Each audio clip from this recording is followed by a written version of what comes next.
Bom dia, turma. Então vamos lá, ó. Aqui a gente tem os conceitos básicos dos impostos, tá? Dando continuidade no nosso conteúdo.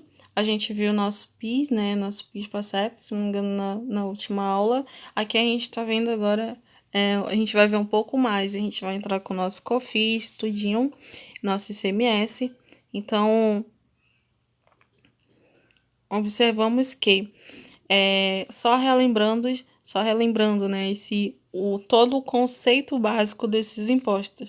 Nesse conceito, a gente tem todo o direto, né, e o indireto.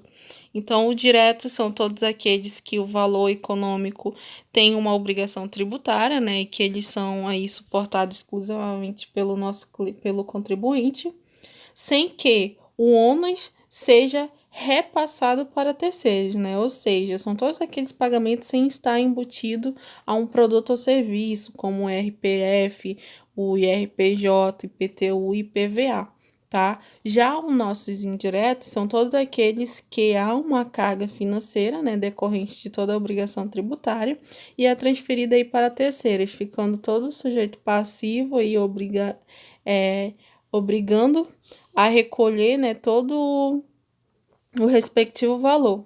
Então, aí ele já passa a ser transferido. Então, ó, há uma diferenciação do nosso direto para o nosso indireto. O direto a gente repassa para terceiros, tá? Os nossos indiretos, eles são transferidos para terceiro, ficando aí sempre um sujeito passivo, né? Para obrigado a obrigação é recolher todo aquele respectivo valor, tá bom? Então, só conceituando um pouco mais aí os nossos impostos. E aqui falando do nosso conceito básico, do nosso imposto, nosso COFINS. O COFINS foi instituído em 1991, né, com a lei complementar no número 70, destinada exclusivamente aí a todas as despesas com atividades fins das áreas de saúde, previdência e assistência social, mas há uma observação somente na área de saúde? Não, gente, tá? Temos também atividades fins na área administrativa, tá bom? Então, aí ambas partes se obtêm resultados para fins, atividades para fins, tá? Então, colocando aqui pra gente uma visão a mais, né, do nosso COFINS, a gente observa que existem o regime cumulativo e o não cumulativo, né? De apuração que tem todas as mesmas regras de uma opção citada no PIS. Então, a alíquota do COFINS aí para regime cumulativo, a gente tem atualmente 3,0%, tá bom? E incide todo dentro da nossa receita de vendas. Então, o cumulativo do nosso COFINS obtém-se atualmente uma porcentagem de 3%, que ele entra na nossa receita de vendas, tá? E aqui a gente tem uma exemplificação, né, dessa utilização aí do nosso cumulativo, de como é que a gente utiliza ele dentro de uma fórmula. Então, olha só, a determinada empresa que tiver receita de vendas de mercadoria no valor de 100 mil, terá que pagar COFINS no valor de 3 mil. Então, aí como a gente obtém esse resultado de 3 mil, né? A gente tem 100 mil vezes aí nossos 3%. Lembra do nosso 3% cumulativo? Pois é. Então, aí a gente obtém-se um resultado, tá? Em cima dessa formulazinha que a gente utiliza, tá bom? É desse jeito aí, o cumulativo 3%, tá? E aí, continuando a alíquota da COFINS, né, para regime não cumulativo, é atualmente de 7,6% e incide sobre a receita de vendas e outras receitas que a empresa possa ter, com exceção também das receitas financeiras que atualmente para as empresas tributadas pelo lucro real e não tributadas com uma alíquota zero. Então, observe que a cumulativa a gente tem 3%, a não cumulativa a gente obtém aí 7,6%, tá bom? Então, essa alíquota que ela coloca pra gente, a alíquota é todo o percentual, tá? Que há um tributo que incide o valor de algum tributo, tá? De algum tributado, no caso, tá bom? Então, aí, conhecendo um pouquinho mais. Aqui eu trago uma outra exemplificação Só que essa exemplificação, ela entra fazendo toda a análise do nosso não cumulativo. Estamos utilizando, né, o nosso não cumulativo. Olha só, o nosso 7,6% aqui, né, para a gente verificar. Então, a gente utiliza essa formulazinha aqui, né, vezes o nosso 7,6, tá? Então, aí a gente tem a empresa pode facilitar de 3.914, né, 40 mil mais 1.500 mais 10 mil vezes nosso 7,6%. Mas da onde eu tiraria, né? Do que seria esses 40.500 e esses 10 mil? Suponhamos que esses 10 mil seja todo o ganho, os 10 mil, seja todo o ganho, tá? Um ganho financeiro dentro da receita. Digamos que a receita teve aí decorrente um ganho financeiro no valor de 10 mil, tá bom? Eu coloco aqui. Esses 1.500, ela é uma despesa, tá? De energia elétrica. Então, a gente coloca aqui também. E esses 40 mil é toda a mercadoria que a empresa adquire, tá bom? Então, aí a gente paga 40 mil. E com esses valores, a gente pega a nossa porcentagem não cumulativa, tá? E aí a gente obtém o resultado. Então, o COFINS passa a pagar um valor de 3.686, tá? Essa parte aqui de 7.600 menos 3.914, né, cujo ele até aparece aqui novamente, isso aqui é só uma representatividade, turma. Ele não vai afetar em nada, tá bom?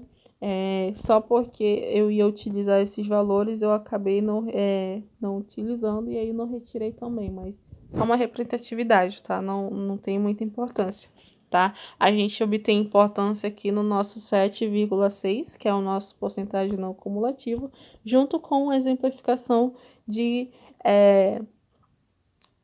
identificação desses valores aqui, tá bom? Que esses valores aí, suponhamos que 40 mil é mercadoria, né? 1.500 energia elétrica e os nossos 10 mil são todo aquele decorrente de ganho financeiro que a empresa obteve, tá? Então, aí a gente utiliza todo ele, fazendo o cálculo direto mesmo, a gente utilizando nossa porcentagem de 7,6, que aí é o não cumulativo, tá bom? Então, aqui. Para COFINS, né, a gente tem o não cumulativo e o cumulativo. Já o nosso ICMS, entrando no nosso ICMS, ele bota aqui para gente que é todo imposto não cumulativo, ou seja, do imposto devido em cada operação, né, é abatido o valor pago na operação anterior para a compensação. Será assegurado ao contribuinte, salvo disposição em contrário, né, e o direito de creditar-se do imposto anteriormente cobrado relativamente à mercadoria em entrada, real ou simbolicamente, né, em que seu estabelecimento ou serviço a ele prestado, em razão de operações ou prestações irregulares e tributadas. Então, o que possamos colocar aqui, né, no nosso ICMS, que ele tem todo um direito, tá, ao creditado dentro do imposto, que condiciona-se toda a escrituração do respectivo documento fiscal e ao cumprimento dos demais requisitos previstos dentro da nossa legislação, tá bom? Então, é situado todo um crédito que deve ser estruturado por um valor nominal e todo o direito ao crédito que extingue-se a daqui a 5 anos. Então, contando aí da data de emissão do documento fiscal até atualmente, né? Então, aí quando ele coloca cada operação abatido o valor pago na operação anterior, toda essa compensação, né, de contribuinte salvo, todo o ICMS pode ser tanto de serviço prestado, pode ser de mercadoria. E tudo que a empresa compra, nem tudo ela compra só de uma vez, tá? Ela sempre compra parcialmente. Então, aí sempre esses ICMS, eles são sempre pagos anteriormente, antes dos nossos serviços, tá? Do serviço prestado ou antes da mercadoria. Antes da empresa obter as mercadorias, antes da empresa obter esse serviço prestado. Então, sempre são pagos anteriormente, tá? Esses ICMS. E aonde são vistos esses ICMS? Eles sempre vêm dentro dos impostos, dentro de uma nota fiscal, incluída em uma nota fiscal. Então, lá na nota fiscal, a gente vai ver a porcentagem de que está sendo cobrado o nosso ICMS, tá bom? Por razão tal, por operação tal, por prestação tal. E aí, é uma tributação também diferenciada, tá bom? Então, continuando, né? O crédito decorrente de entrada de mercadoria destinada à integração no ativo permanente e será apropriada aí à razão de 48 alvos por mês, devido à primeira fração ser apropriada no mês em que ocorre a entrada no estabelecimento. Então, turma, em situação desse crédito decorrente, né, ele é vedado um crédito relativo à mercadoria, tá, entrada ou adquirida, bem como ao serviço, tornando alheios todas atividades aí de estabelecimento, tá bom? E se obtém dentro do nosso ativo permanente, tá? E decorre toda essa situação aí de numeração, né? De visão numérico, que ele traz pra gente 48 alvos por mês, tá? Esses 48 alvos por mês, ler-se desse jeito, tá bom? Pode ser 48 dias por mês, entendeu? Mas a gente coloca alvos, é que nem como se a gente fosse contabilizar a entrada e a saída de um tal funcionário, e aí ele está sendo demitido, aqueles dias todos a gente vai contar como alvos, tá? Tantos dias alvos por ano, tantos dias alvos por dia, por mês, na verdade. Então é dessa forma que a gente lê todos esses períodos aí que entram dentro da razão. E aí temos mais um pouco, né, do nosso ICMS, salvo aqui a disposição em contrário. O contribuinte deverá proceder ao estorno do imposto do que tiver acreditado, sempre que o serviço tomado ou mercadoria entrada do estabelecimento vier a aparecer, né, deteriora-se ou for objeto de roubo, furto ou extravio, for objeto de saída ou prestação de serviço não tributada ou isenta, sendo que esta circunstância imprevisível a data de entrada da mercadoria ou da utilização do serviço, e vier utilizada em fio alheio, né, atividade do estabelecimento e para industrialização ou comercialização, né, venha a ser utilizada ou consumida no próprio estabelecimento. Ou seja, esse ponto que ele coloca aqui pra gente, ele gera-se 3 observações de alíquota de imposto, salvo por exceções.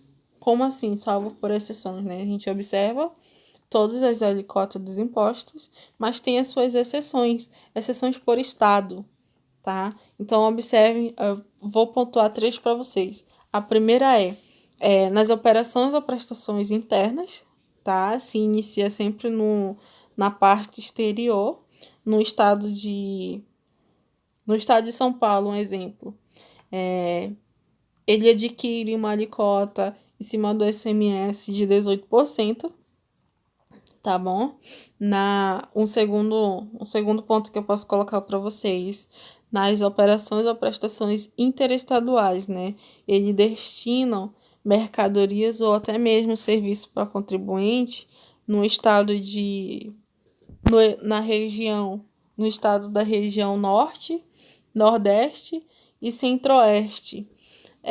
Ele se obtém uma porcentagem de 7%, tá? Em cima do ICMS da nossa alíquota, tá bom?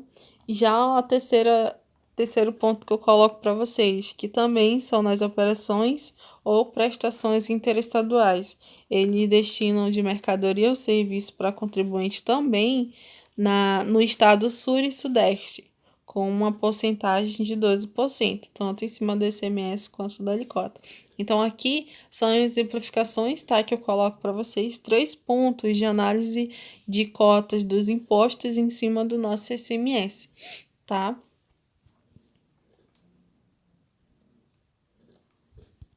Continuando, né? Os impostos sobre resultado, imposto de renda e contribuição. 2 são os impostos incidentes sobre o lucro, o imposto de renda jurídica, de pessoa jurídica, tá? O nosso IRPJ e a contribuição social sobre o lucro líquido, nosso CSLL, sendo aí a tributação sobre o lucro. A base deveria ser o lucro apurado na contabilidade, mas algumas considerações devem ser feitas, né? Pois no resultado contábil pode estar embutidos receitas e despesas não tributáveis e não dedutíveis. Então, o que eu posso colocar aqui para gente, né, em relação a esses impostos sobre resultado, né, e renda e contribuição social, é que todo, além de cima citado, né, uma tributação que rege todo um lucro, tá? E esse lucro ele sofre muito variações quando ele se é apurado, tá bom? Então aí a gente observa que eles são embutidos em receitas e despesas não tributáveis e não dedutíveis, tá? Então são todos aqueles impostos que as empresas obtêm, né, que ela paga, que entra e o que sai. E a contribuição social é todos os impostos também que a empresa paga em cima de algum colaborador, tá? E aí se entra na nossa razão e razonete, a gente fazendo a separação, né? O que é ativo e o que seria passivo, tá bom? Aqui tem outra exemplificação de alíquotas básica, né? Sem se considerar a tributação diferenciada, né? Que as micros e pequenas empresas podem optar através do Simples Nacional. A alíquota aí do IRPJ e do CSLL, que são básicas, né? Então, a gente tem o nosso RPJ, uma alíquota de 15% e um adicional federal de 10%, tá? Então, todas as nossas alíquotas básicas, ela vai reger em cima dessa porcentagem de 15%, tá bom? Ela muda? Não, o que pode mudar aí são só os valores, tá? Os valores que podem aparecer dentro da nossa alíquota, mas a porcentagem não, a porcentagem é a mesma. E esse adicional federal, como é que a gente observa esse adicional, né? Dentro aí, suponhamos que temos 20 mil de lucro tributário, tá? Fosse aplicado aí esses 20 mil e obtemos o resultado mesmo de 20 mil. E aí a gente utilizaria em cima desses 20 mil um adicional federal de 10%, que aí a gente obtém o resultado desses 10% em cima dos nossos 20 mil. Tá? Então, um adicional, uma exemplificação para esse adicional seria isso. E aí, deixando, né, nossos conceitos básicos de imposto, coloquei PIS, ICMS, COFINS, né, os pontos principais com que mais é se trabalhado, que são mais visíveis, principalmente em notas fiscais, né, principalmente em impostos. E aí, todos esses conceitos para vocês, e a gente entra com a nossa contabilidade de custo. Nossa contabilidade de custo é todo o ramo da nossa contabilidade, tá? Mas ela é responsável por acumular, agrupar, até mesmo analisar todos os recursos consumidos por dentro da empresa, apurando aí os resultados dos produtos, departamentos e setores e emitindo todo um relatório com informações aos usuários internos para manter um controle, um planejamento dessas operações e principalmente uma tomada de decisão, tá? Então a contabilidade de custo ela visa isso. E aqui temos a origem, né? A origem e a evolução da nossa contabilidade. Até o século XVIII, todos os registros contábeis foram quase que exclusivamente utilizados aí para a apuração dos resultados das operações de dentro da empresa, nem para a elaboração de demonstrativo predominante destinado à informação de terceiro e interessados no seu desempenho, né? Bancos, fornecedores e fisco. Então, essa evolução, tá? Foi aí, portanto, a era que imperou toda a nossa contabilidade geral financeira, pois a produção era basicamente bem artesanal mesmo, ela era elaborada por pequenos grupos familiares de empresas, tá? E de uma forma aí que não havia muita necessidade de um controle rígido desses custos para a proteção de capital investido, né? Então, toda essa apuração se obtém bastante informações, tá? E bastante resultado para dentro dessa evolução aqui da nossa contabilidade de custo. E aí, continuando, né, ele coloca ainda mais aqui que todo o desenvolvimento da indústria tem a maior complexidade das atividades técnicas empresariais, novos procedimentos técnicos, né, que foram gradativamente aperfeiçoados, visando ao aperfeiçoamento dos registros da contabilidade financeira. Então, assim, nasceu, né, a nossa contabilidade de custo, cujo todo o objetivo dela inicial é limitar-se à determinação mais refinada dos valores dos estoques de dentro da nossa empresa e obter e se tem aí uma consequência a mais, né, como a correção de apuração desses resultados. Então, a empresa tal não está tendo um resultado eficiente, um resultado eficaz. Então, a nossa contabilidade de custo ela entra para detalhar o porquê não se está tendo um resultado eficiente e eficaz, tá? Então, a missão dela, a importância dela é averiguar todos esses pontos aí de por que não estão tendo, obtendo lucro e de que está tendo erro dentro do departamento tal para estar havendo muitos gastos. Então, ela faz uma aperfeiçoação, ela visa isso, ela tem uma tomada de decisão, ela mantém um controle e um planejamento de toda essa situação. Aí você se pergunta qual a diferença, né, da contabilidade de custo para a contabilidade, né? Então, a diferença é que a contabilidade, realmente, ela visa desde o início da empresa até o final da empresa, tudo que entrou e tudo que saiu. E a contabilidade de custo, não. A contabilidade de custo, ela mantém um controle, ela mantém um planejamento e principalmente o aperfeiçoamento daquele registro, tá? Então, ela tá tendo ali o controle de tudo, ela tá tendo uma tomada de decisão, mantendo tudo planejado, tudo dentro dos conformes, obtendo bastante resultado eficiente, tá bom? E a contabilidade não. A contabilidade ela vai verificar os erros somente no final, porque ela está trabalhando somente para recolher tudo de uma vez só, tá? Tudo desde o início até realmente o final. Então, essa é a grande diferença. E aqui a gente se tem objetivos, né, que ele traz para a gente, que faz se abrangente a mais ambiciosos, quando crescente complexidade do ambiente econômico, que levou o empresário à descoberta de que os dados contábeis poderiam e deveriam ser utilizados como instrumento de administração. Então, por que instrumento de administração, né? Porque a nossa contabilidade de custo poderia ser isso, né? Porque assim, turma, a gente sabe que a administração ele se trabalha com planejamento, organização, controle e direção, né? E aí faz essa comparação porque a nossa contabilidade de custo, ela tem uma tomada de decisão, ela tem um controle, ela tem um planejamento.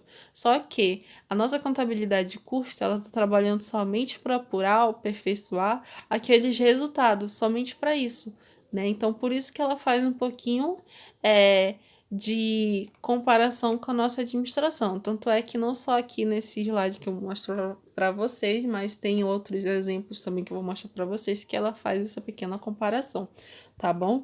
E com isso, obtemos também todas as técnicas da nossa contabilidade de custo, tá? Que levam para um desenvolvimento chamado contabilidade gerencial, que essa contabilidade gerencial é todo um conjunto de procedimentos de fundamental importância, tá, para dentro das empresas e que se inclui em uma origem de parte destacada, né, na contabilidade do custo, tá bom? E aí a gente vai ver mais detalhadamente. Primeiro a gente se obtém aqui os nossos objetivos. Então, qual o objetivo da contabilidade de custo?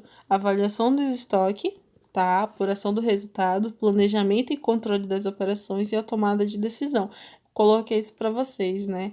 Então, com esse objetivo, tem um campo de aplicação. Esse campo de aplicação, o que que ele seria, né?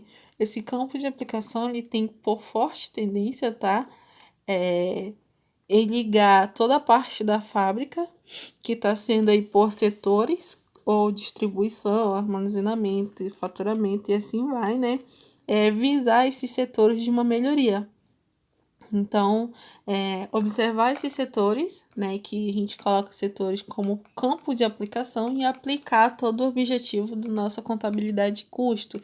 E esses objetivos são, se aquele setor tal não está tendo resultado eficiente, a gente vai lá, né, a contabilidade de custo vai lá e vai fazer essa verificação, né, do porquê não está tendo resultado eficiente, e aí para passar a ter um resultado eficiente, ela coloca em planejamento em atividade aí todos os seus objetivos, que são a avaliação dos estoques, a planejamento e a tomada de decisão, tá bom?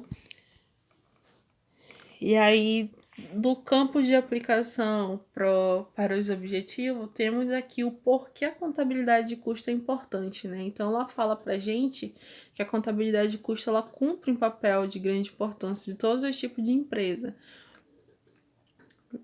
uma vez que fornece informações detalhadas e necessárias, né, a boa gestão empresarial, enquanto a contabilidade geral apresenta o resultado da empresa de uma forma global.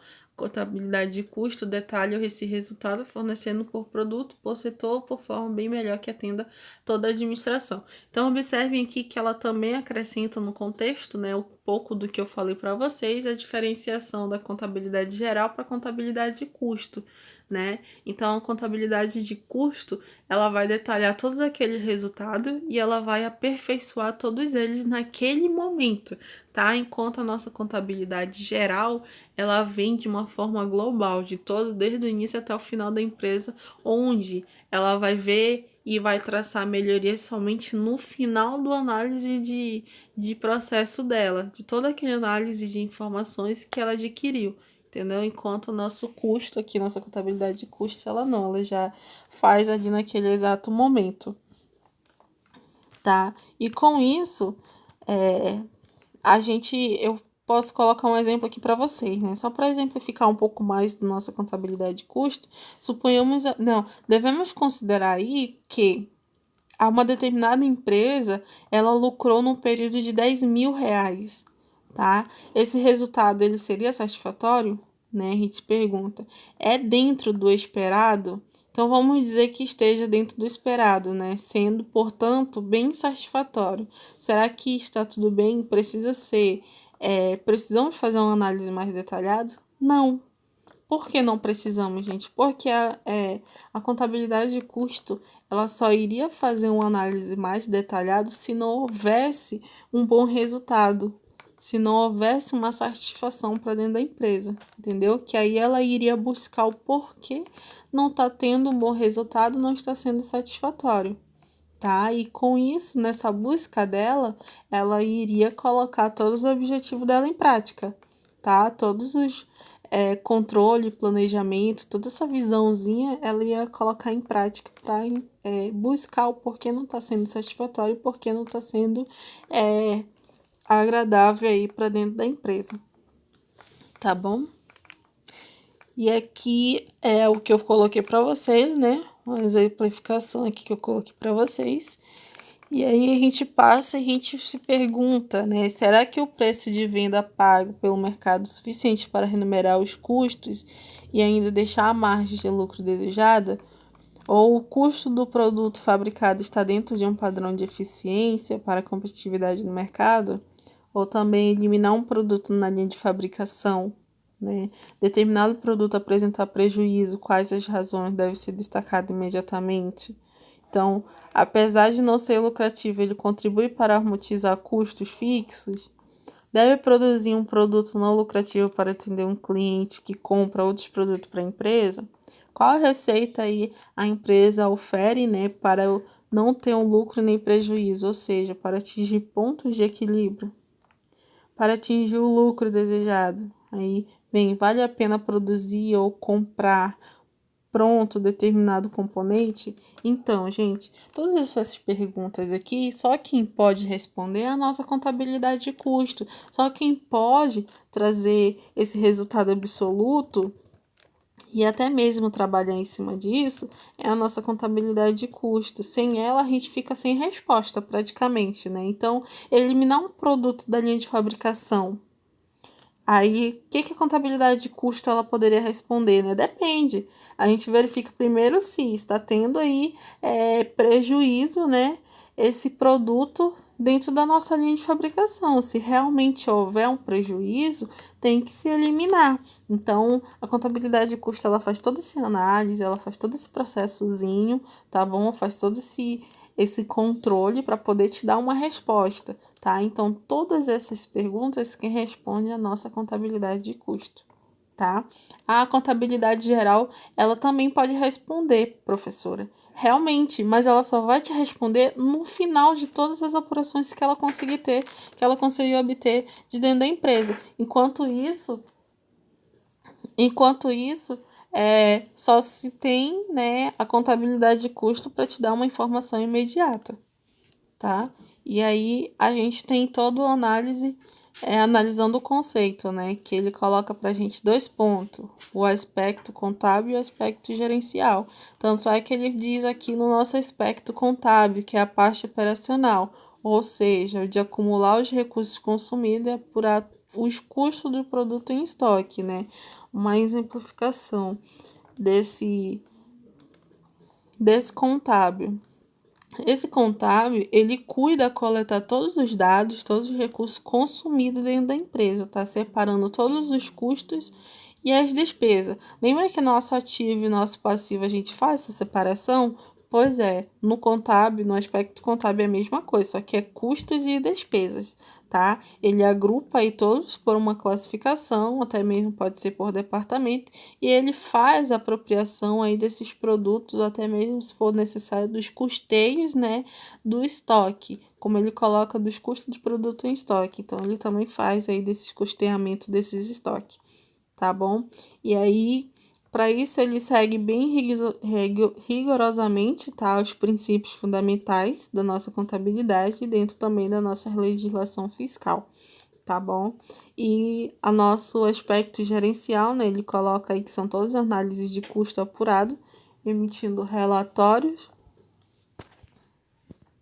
para o planejamento, controle e uma tomada de decisão. Realmente aí ele se faz a emissão de relatório, ele se faz uma análise de todo o acontecimento e ele também faz toda uma visão rigorosa para uma tomada de decisão. Tá bom? Então, essa é a diferenciação do nosso contábil para o nosso gerencial. E analisando o conceito, né? No caso, a preocupação, ele coloca pra gente que a preocupação é apenas gerencial, não importando os princípios fundamentais nem aspectos fiscais. O que se importa aí é atender da melhor forma possível as necessidades das informações da administração. Este é um ponto muito importante, pois apresenta-se com muita flexibilidade no preparo das informações. Então, o controle é feito através de relatórios, desempenho da empresa, comparando o que foi planejado com o executado, analisando todas as variações e corrigindo todos os desvios. Então, na realidade, né, se mantém aí todo um planejamento, todo um controle, eles sempre vão andar junto dentro da nossa contabilidade de custo, tá? E com isso, planejar-se com aquilo, né, que se deseja acontecer e sempre atingir metas, tá, propostas para a empresa. E aí o controle, ele também visa acompanhar todo o planejado, né, que ele coloca aqui pra gente, planejado, vou até circular aqui, e ele mantém aí toda uma variação desfavorável também, tá bom? Que a gente pode até gastar além daquilo que esperávamos. Então, ele faz também essa visão aí, a nossa contabilidade de custo. E com relação a isso, temos outra visão que seria atingir, né, as nossas metas, as nossas propostas. Então, ele ajuda bastante a fazer essa tomada de decisão. E aqui a gente tem uma exemplificação de um relatório de desempenho. Então, uma classificação de gasto, planejamento e uma execução de variação, né? Então, a gente tem 2 pontos, que é gasto com pessoal e gasto com matéria-prima. O planejado que ele sai por 500 mil e 15 mil, né? Então, a execução de variação aí de 6 mil e 14.500. Então, observem que no planejado, com comparação com o gasto pessoal, né, o planejado, em comparação com a nossa execução e variação, a execução e variação sai bem maior do que o planejado. E na matéria-prima, mesma coisa, o planejado sai bem maior que o executado. Então, a planejado é bem menor com pessoas com gasto com pessoas e a execução é maior. Já com gasto com matéria-prima, o nosso planejado é maior e a execução de variação é menor. E aí, com isso, a gente observa aí que com gasto com mais pessoas do planejado, né? Dentro da nossa variação, gasto com mais pessoas dentro da nossa variação. E, portanto, a gente obtém resultados bem desfavoráveis, né? Com tudo isso. E se tem um resultadozinho com uma observaçãozinha a mais do que já teríamos aqui na nossa planilha de execução e planejamento, tá? Gasto com matéria-prima, a gente vê que o planejamento, que o planejado, esse gasto é bem mais, que ele apresenta para a gente 15 mil do que o executado, obtendo aí um resultadozinho de 500, né, com análise favorável, que ele traz para a gente dentro do nosso custo, dentro da nossa contabilidade de custo, tá? Então, com isso, né, a gente observa toda essa análise, faz toda essa variação favorável para dentro do nosso análise de conceito. É verificar tudo com cuidado, tá? O que está sendo planejado e o que está sendo executado de variação. Somente com gasto com pessoas e gasto com matéria-prima que vocês fazem esse análise, esse relatório de desempenho? Não, vocês podem também fazer com despesa. Pode mudar aí gasto com pessoa, né, e gasto com matéria-prima e colocar gasto com energia elétrica e gasto com água. Então, obtendo aí o resultado planejado que esperam, né, e a execução de variação é o resultado que vocês obteve anteriormente, no mês anterior, tá? E vocês colocam no relatório de desempenho de vocês e aí vocês fazem essa análise, né, de verificação, o que foi mais planejado e o que foi executado com mais gasto de variação, tá? Então, para análise do conceito, a gente se baseia nesse relatório de desempenho. E aí a gente fica com a atividade lá na nossa plataforma, tá? Qualquer dúvida, vocês me mandam mensagem, vocês me perguntam. Lembrando que a nossa atividade, a gente tem 2 atividades lá para se fazer, cada uma valendo meio ponto.